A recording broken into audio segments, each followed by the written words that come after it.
Those are new condominiums that have gone up, or actually those are apartments that overlook the train. They're about 1.5 miles away from downtown. This is now an area we call the South End. We even renamed neighborhoods going along the line for branding purposes. You know, branding is very, very important, so we call it the South End. And on the left top end screen are other condominiums that, again, are right on top of the line. The line is actually very, very quiet. On the bottom is where, in downtown, where we had have a grocery store, and that's a parking garage, actually, right in downtown Charlotte, and the arena is right on the left, the new downtown arena, which is very similar to your beautiful, gorgeous downtown arena that you have. The bottom picture on the right is near the very end of our line, right before the 485 intersection, 9.7 miles down the end of the line, where we have a park and ride, which is right next to an elementary school. In fact, the elementary school playground is on top of our parking deck, and most people don't even know it. So it was designed and incorporated with an elementary school right there, and it's been very successful. And that's the end of our line right before the outer beltway, where we have a major park and ride with several thousand parking spaces. This is the downtown major stop of our line. We have our bus station, which was built in 1995, that integrates with our bus station. In fact, we have an elevator going up from the bus station to the light rail line. That's the entrance to our basketball arena. And then we have a major entertainment, a nightclub area about right where I'm standing, where you have young kids going till 1:30 to 2:30 in the morning. And later, I hear, I've never been there, of course, but I'm not telling the truth, I've been there. In fact, our light rail line is open until about 1:15 in the morning, and the young people are complaining that we need to keep it open longer so they can stumble out of the nightclubs and ride the light rail line. Our major skyline is toward me in this picture. One thing I also want to emphasize that this is a regional vision. It's just not the city of Charlotte vision. Just like in Tulsa, you're now working with your regional towns. Don't think of, because if you're thinking 25 to 30 to 50 years down the line, you've got to think about your future growth. And future growth does not recognize political boundaries, whether it be city or county lines, just like rivers don't recognize them. You have to all work together, and I was honored to meet some of your regional leaders last night during dinner. But everything works around the vision. And the process must work around the vision. The first recommendation I give to you as the leaders of the business community in Tulsa is you guys have to be able to create a vision of what you want Tulsa region to look like during the next 25 years. And you've got to remember that 25 years in the life of a city is a drop in the bucket. Just think about how much your city changed in the last 25 years. And a lot of the things that are working well today was because of decisions that were made by leaders 25 years ago. Former chamber presidents and chairmen, former mayors, former county chairmen.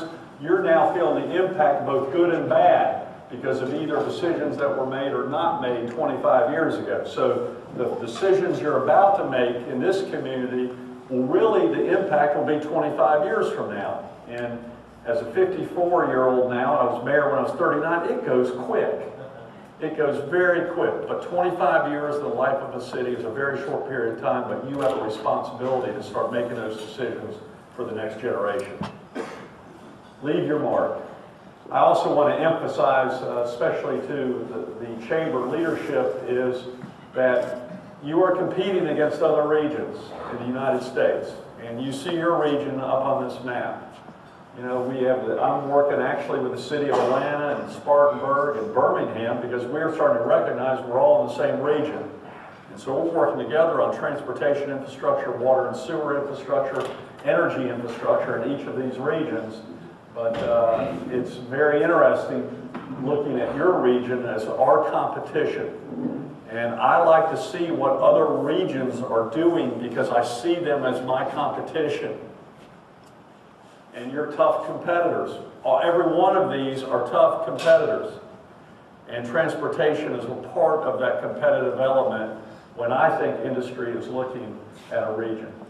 And you see some of your competition within the region and also, more importantly, outside the region, especially in Texas. This is where I see a lot of the infrastructure along our area, the Raleigh, Charlotte, Atlanta, Birmingham region. Now, this gets to you can either plan or not plan. You can either just let things happen, like we did here, or you can plan for the future. I call this the corridor of crap. That's right. Could this picture have been taken in certain places in Tulsa? All over. All right, well, it could be, I call it anywhere USA, corridors of crap. And this is where we in the private and public sector actually did not do a good job. I'm not saying that these businesses are bad businesses. I'm just saying look at the land use planning and the infrastructure that supports it. It's horrible. And the sustainability is even more horrible for long-term investment. And what's going to happen along this corridor is government's going to have to pour money into it because we're going to have shopping centers that will be vacant. Then we'll have neighborhoods that will be vacant right behind them, and then we have blight and decay, and then we have crime. And then guess what we have to do in government? Pour money into it. And what I'm saying is build it first to begin with. Right. Do it right the first time. But the more corridors of crap a city has, the more challenges you have because it takes a lot of money to correct the economic impact and sustainability of this.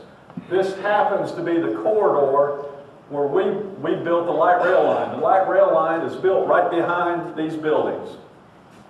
Now what we did along the corridor of crap, and I don't have a picture of it, was we redid every sidewalk. We did some things with the signs. Actually, part of the light rail line actually crosses this road now. And it's rejuvenated this one corridor in the city of Charlotte. This is, again, the 20s. You saw the first picture was the 1920s picture. This is the 1950s through the 1970s. Can't you see the land use planning? Yeah. I'm surprised we have sidewalks because there are certain corridors where we have no sidewalks. There are literally dirt paths going along. And again, I know you don't have that problem in Tulsa or this region, but we have that problem in Charlotte. And of course, this examples of some good planning that I think really started in the late 90s, where, you know, a mall where we put a lake in, which is really a retention lake to take care of the flooding, but we put a symphony orchestra thing to play right over the retention lake, made a park, took use of some environmental and economic issues. We have the old 1920s neighborhoods, which were the best designed neighborhoods in the United States that have sustainability and the best land use. And then we converted old mill villages that we had inside our city limits into walkable business districts where the land values have just shot up tremendously. And I'm sure you have some of those areas here that used to be blight. Now you have reinvestment due to both the private sector and government. But the message is everything has to work around the vision. It is not a straight line, and everything you do has to integrate on what you want the vision of the Tulsa region to be.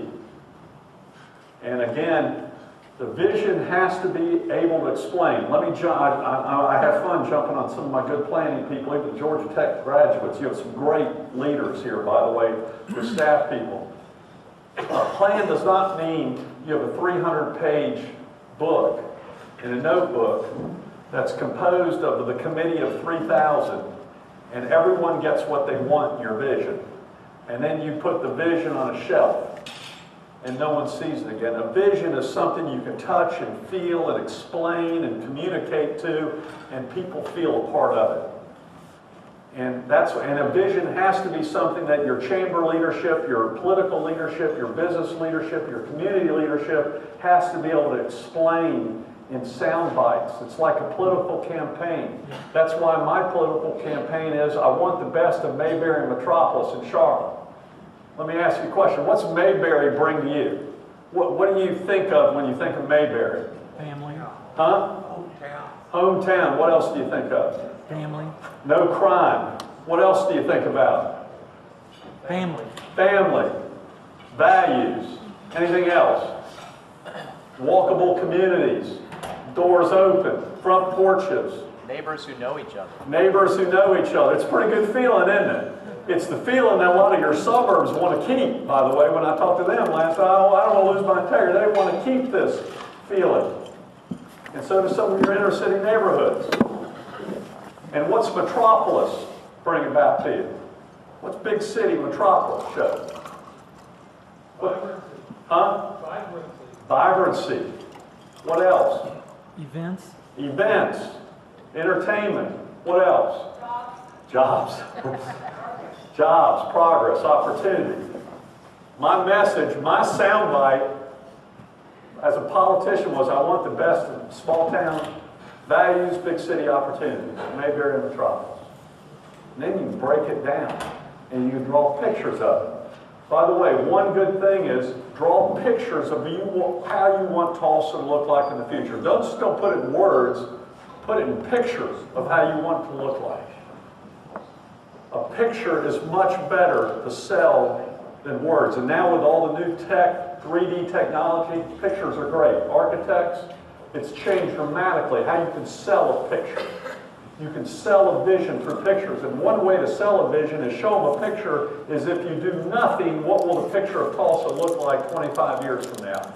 You'll have a lot of corridors of crap. So show them both pictures of nothing and of doing nothing and pictures of doing something. And then also show pictures of what your competition is doing. And that'll wake you up. But everything must work around your vision. Do you agree with me here? Have I got you? You're hearing from an outsider. I might be stepping on some toes, and I apologize if I am. Or I don't apologize. I can do that. So your message has to be, what is the end result of your vision? What's in it for the community? What's in it for the private sector, the public sector, the community? What's the end result? And it's not just about the projects. We tend to think in this project mentality. Think about what is the service or what is the outcome of these things that you're implementing? What is the outcome of transportation? Which has to be communicated. Don't just think in the project mentality. Any sales training course will teach you that. So you've got to figure out what is your message. And if you haven't got a vision or a message, don't waste your time with everything else. You first have to have the vision. And I'm seeing that being created right now, and you've got some good people working on it. And then you guys have to give input to that vision and participate in the process.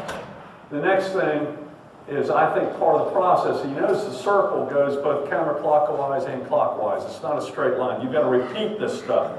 Just like in business, when you've got a new product, you think you can communicate it at once, you've got to keep communicating it. And you might even have to make some revisions based upon the market conditions, which are changing dramatically now. But the other thing is, whatever you do, make sure it's sustainable, has long-term value. If everything that I would approve as mayor, I'd go, is this going to last more than 10 years? Or is this going to be something we're going to have to fix up again? Or is it a fad? I don't believe in fads, by the way. I want something to last 100 and 200 years. And that's the way we should be thinking. Is it something you'll be proud to show your grandchildren? And is it designed? You've got architect. Is it designed which will have long-term value?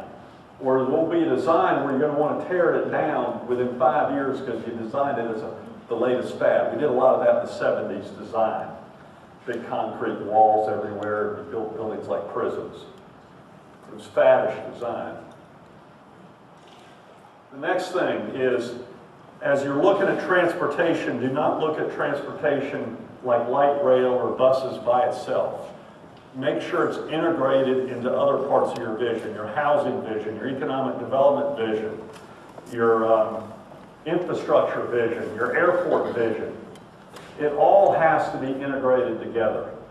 So don't think of these projects in isolation with each other. Make sure they're integrated. The Chamber of Commerce, I want to put an emphasis. Make sure your transportation plan is integrated into your #1 priority, and that's what? Jobs. And therefore, you want to talk to your people in manufacturing. You want to go out to your healthcare facilities and go, what are your needs in transportation?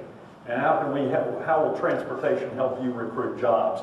I use transportation as a major recruiter of jobs during my